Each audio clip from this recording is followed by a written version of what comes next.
Chapter 4, Organizational Capability, Structure, Culture, and Roles.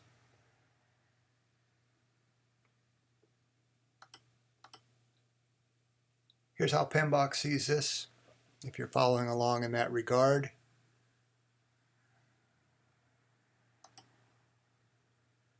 Determinants of project success. So if you recall, we've been stepping through this, essentially. And so we're kind of at the bottom right here. Relationship building, empowerment, and respect and trust. We're in the kind of the soft skills area. These are topics that we're going to cover this week, or you're going to read about for sure. Core objectives. You can read those. Type of org structures. Now, as you look at this, there might be a mix in your organization. It might be all one. There's not a one size fits all. Okay. All of these have strengths and weaknesses, pros and cons. So the trick, in my opinion, is to, if you have the control over it, you might just have to work with whatever you get. But if you can create a structure, it's going to be dependent upon a few things. Number one, what kind of people do you have? Are they experienced or inexperienced? Do they know each other or don't they? Okay, that's going to be really important. And what will your organization allow? How big is it? How many resources? How specialized is the knowledge that people have? And so on and so on. So it's sort of like, it's not maybe one choice, but what's the best choice given what type of project we're going to work on? And that also figures into this. So, kind of as you read through this, keep an open mind, because you might be drawn to one or another because of its attributes, but understand you may or may not have this kind of control, but it's really good to understand the strengths and weaknesses of these. So a functional organization. Okay, heavy on the functional. Organizational structure in which people are grouped on the basis of specialization or function. Project manager has limited authority to assign work and apply resources. So there's two key variables. Basis of specialization or function, so say engineering or accounting or finance or marketing or IT, that's functional. They're in the same department. But on the same side, in a functional organization, the project manager, because they aren't in that specialized area, they're not going to have direct authority. They'll have limited authority, but not direct authority. They can't command and control. So there you go. This is a good functional org hierarchy or org chart. So what are the advantages? Unity of command, one boss. That's another way to think about that is communication channels. Okay, it keeps things fairly clean and direct. It's a straight line. Workers learn from each other and keep their skills sharp because they all have the same backgrounds, so you can make comparisons that way. Report to the same functional manager, share resources among multiple small projects. Okay, disadvantages, and this is the key. Identify the advantages and disadvantages. Okay, so like I was trying to say before, how this plays out then, if you can choose or create, is what type of project, what are we after here? Is it more important to have quick communication, or are we more, is it more advantageous to have linear communication? Technical difficulty in incorporating input from other disciplines. Sometimes you'll hear about silos, where one group doesn't know what another group's doing because they only, accounting isn't telling everybody else what they're up to, or changes that are being made. And sometimes you'll hear them say, well, there's siloed information, or we have to throw it over the wall for them to get to somebody else to know. That's a huge problem with bureaucracies. Long communication channels make for slow decision making, slow response. Okay, that might be a real killer. Projectized organization. Okay, defined as a structure wherein employees, co-located or not, that means they're not, may or may not be in the same building, are grouped by activity. So what are you working on a project? Project manager may have complete or very close to complete power over the project team. Now that might be very advantageous. But again, what are the characteristics of the project? And so on. So this is grouped by project. Okay, And so in a sense, it's sort of like the one we just looked at, functional areas, but now the function is strictly based upon project management and which projects, so 1, 2, 3, 4, and so on. Advantages, again, it's incredibly helpful to have a list of advantages and disadvantages. Traditional department barriers are reduced, so you don't have that silo effect. Unified command, communication response times are fast. Co-located teams are physically close. Disadvantages might be costly, expensive. Members on one part-time project. There is a cost there. And costs always matter. Team methods may differ from those of the organization. That might create friction. Teams may fail to communicate lessons learned. And discipline-specific competence may suffer because you don't have those all-stars working with you from time to time. Matrix. Okay. Matrix project manager or a project lead shares responsibility and accountability with functional managers. So this is sort of a hybrid, if you want to say. It kind of borrows from both. Okay, so you've got on the left-hand side, the different project managers and managers of project managers, but you've also got to deal with the line people, okay, the marketing, the operations, finance, services, etc. So there's distinct advantages here. Shared resources, departments and projects, reduced duplication, cooperation between departments, should say among, that'd be the proper English. High quality decisions are well received. Continued development of discipline-specific knowledge, effective integration, lessons learned shared effectively, flexibility, weak, balanced, or strong matrix. Okay, so there's kind of a volume controller. Disadvantages: get two bosses. Who do you listen to? That might be a deal breaker right there. More sources of conflict.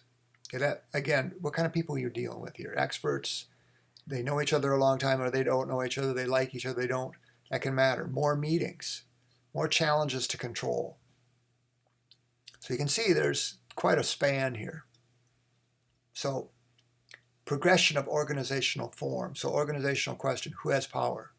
Functional manager, almost all. Weak matrix, functional manager, more. Balanced, equally shared. Strong matrix, project manager, more. Projectized. So it's a scale. It's a sliding scale. And some of this might have to do with political reasons, and by that I mean who's powerful in an organization and who's not. Who are the sponsors of things? Who are the stakeholders? I'm not going to read through all of those, but this is a really good chart to spend some time looking at. 360-degree performance reviews. These are fairly modern, but can be very helpful, especially when you're talking about complex organizations. You get 360, not only management reviews your work, but you get peers and even subordinates that might voice an opinion at your work or evaluate it. Culture or habits. Okay, remember, anytime you see the word culture, you just think habits. How do we do things here? What are expectations? High, low, medium? Do we arrive early? Do we arrive late? Do we arrive just on time? Are the expectations we arrive 20 minutes early for, and we're sitting down ready to rock on meetings and such? That's a culture. Moral compass to guide, and it's right and wrong in the sense that what do we value here? That's not how we do that, or that is how we do it here. All culture flows from the top, for better or worse, just like a family. Org culture impact on projects. It takes a long time to build a positive culture. And when people come and go, that makes it more difficult. And it also makes it incredibly difficult when you've got people that don't agree, don't communicate well. Again, it's sort of like a family environment, or the bad aspects or the good aspects of a high-functioning group. Parent organization, what's corporate culture like in general? What are the ascribed or written down values? Standard project practices, policies. What do we value? What don't we value?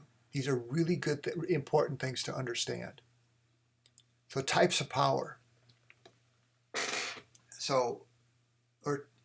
Types of power. We got culture, power. Everyone tries to please the boss. Role. Everyone follows designated roles. Task. Getting the job done is the most important. Personal. Interest in worker development and needs. Okay, all of these sounds kind of interesting, but what exactly are you after? So as a leader, it helps to have the idea that you can pick and choose and develop culture, but it takes a lot of time and repetition and effort, tremendous amount.